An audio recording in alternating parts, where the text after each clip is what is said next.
इंट्रोपियन, entropion क्या है? Entropion is a condition in which the lower eyelid turns inward.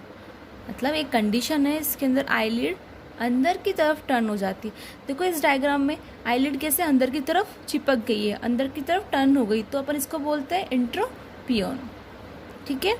It usually is caused by a spasm और weakness of the muscle surrounding the eyelid.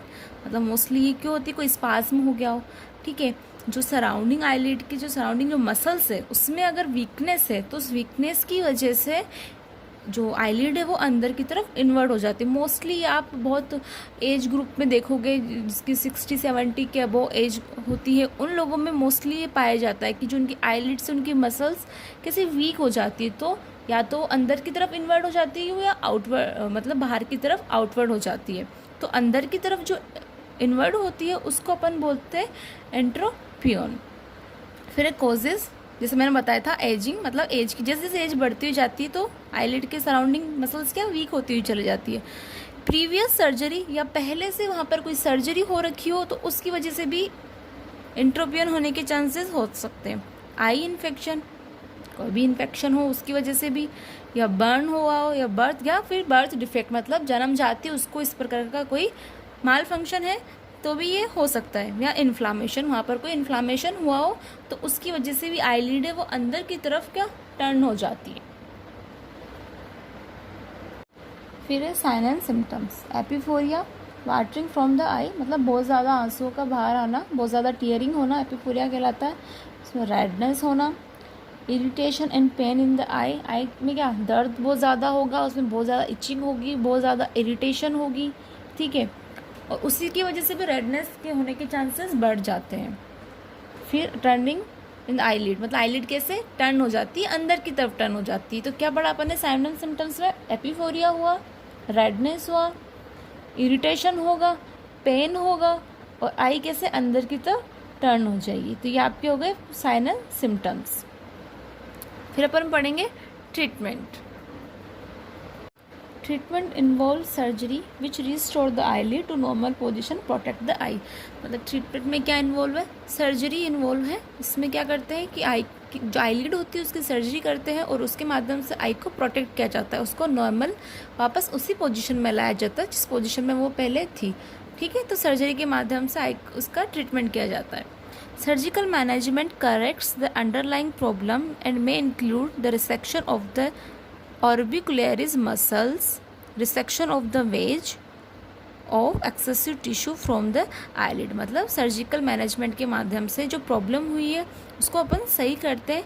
जो भी muscle, जो orbicular muscles है, मतलब eyelid के चारों तरफ की जो मसल्स है उसको वापस उसको सर्जरी के द्वारा नॉर्मल पोजीशन में लाया जाता है। Resection of the ways of excessive tissue from the eyelid, मतलब आईलिड में आपने देखा होगा वो डायग्राम से छोटी सी फुंसी हुई थी, या तो टिश्यू का बहुत सारा अगर गुच्छा हो जाता है तो एक कील बना लेता है, तो उसको भी सर्जरी के माध्यम से अपन डिसेक्ट करेंगे, मतलब उस कील को अपन बाहर निकालेंगे, उस टिश्यू को बाहर निकालेंगे और उस जगह को सही करेंगे। और reconstruction of the conjunctiva with mucosal graft, या फिर वहाँ पर मान लो मसल्स बहुत ख़राब हो चुकी है तो अपन ग्राफ्टिंग भी कर सकते हैं, जो मसल्स है उसकी ग्राफ्टिंग भी कर सकते हैं। ठीक है,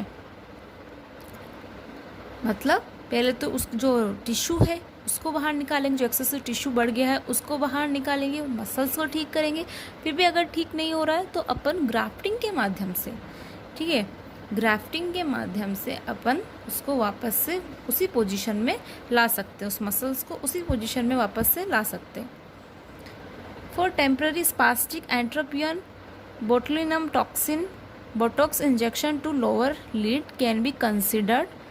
The 3 injection of 5 unit Botox administer, मतलब इसके अंदर जो एक बोटॉक्स इंजेक्शन होता है वो एडमिनिस्टर करते हैं, किसमें? आईलिड में। और क्यों करते हैं? उस मसल्स जो स्पाज्म हो गई है उसको वापस में सही करने के लिए।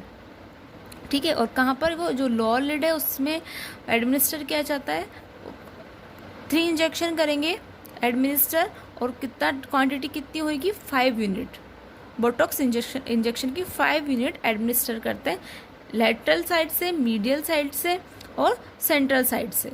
ठीक है, effect usually start in 2 days and last 3 to 6 month। कब कितना चलता है ये? 3 से 6 मंथ तक। ठीक है, कौन सा इंजेक्शन था? Botox injection. और इसका ट्रीटमेंट कैसे सही हुआ? सर्जरी के माध्यम से। ठीक है, तो ये आपका हो गया एंट्रोपियन। क्या था एंट्रोपियन? इसमें आईलिड कैसी हो जाती है? अंदर की तरफ इनवर्ड हो जाती है। और क्यों? जैसे इसका कॉजेस क्या है? या तो कोई मसल स्पाज्म हो गया है, जो आईलिड के सराउंडिंग जो मसल्स है वो क्या वीक हो चुकी है। और ये क्यों होता है? मोस्टली एज ग्रुप के साथ साथ, जैसे जैसे एज बढ़ती हुई चली जाती है तो मसल्स वीक होती हुई चली जाती है, या पहले से वहाँ पर कोई सर्जरी हो रखी हो, या फिर जन्मजाति कोई विकार हो, बर्थ डिफेक्ट हो, तो उसकी वजह से भी एंट्रोपियन हो सकता है। सिम्टम्स में देखा अपन ने, एपिफोरिया हुआ, रेडनेस हुआ, इरिटेशन हुआ, आईलिड के से अंदर की तरफ इन्वर्ट हो गई।